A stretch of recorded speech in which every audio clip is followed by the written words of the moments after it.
All right, so explore. Let's explore. A big part of this is a big part of what we do, or art in general, is all about the idea. It's all about what do you want to communicate. Execution comes later, but what it is that you want to try, what it is that you're going to say is key for anything really. But for animation, story, films, books, comics, that's almost the number one thing. So what I would love for you guys to do at this stage is to, get your friends, in the class and kind of like start talking about, what would be something cool to do, and be constructive about it. It's something that I have discovered in art or in the industry is that sometimes somebody has a great idea, and just because your own idea might not be as clever as genius, it doesn't mean that you cannot be happy for the other person because that idea is actually great. So be constructive about it and acknowledge that people have great ideas, because that person might actually help you turn your idea that you're not feeling so confident about into something even greater. Some of my best work, I cannot take full credit for it over the years because there was always other animators involved on the brainstorming and the feedback part of the process.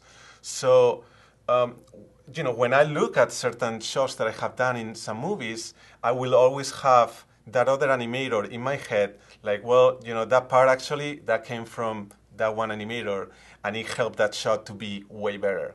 So embrace each other, like talk about different scenarios and start experimenting with the Maya rig. But keep in mind that the idea is where it all begins. I wanted to show a couple of samples, but there was one particular project that I had to animate an animal. In there, so I was thinking, like, what could this animal do, just for a test? I could have it like, playing, with a skateboard. I grew up a skateboarder, so that would be fun. Another one is like soccer. I love soccer. Who doesn't? Or you could have the character in a costume. Or wait a minute. I would love for you guys to like start out and just kind of like opening the character and see like how it's built. Like this is what you guys will be actually eventually using. And before you even move the body, just go through all the controls. There is like controls for the eyes, the eyebrows, and the mouth. We wanted to keep this character very simple for you guys. You guys are familiar with Maya at this stage. Start playing with the character and start experimenting. Make the weirdest faces you've been always afraid to make. Now is the time to make them. A happy face, a sad face, a thinking face. So start experimenting with the face and start like coming up with different faces.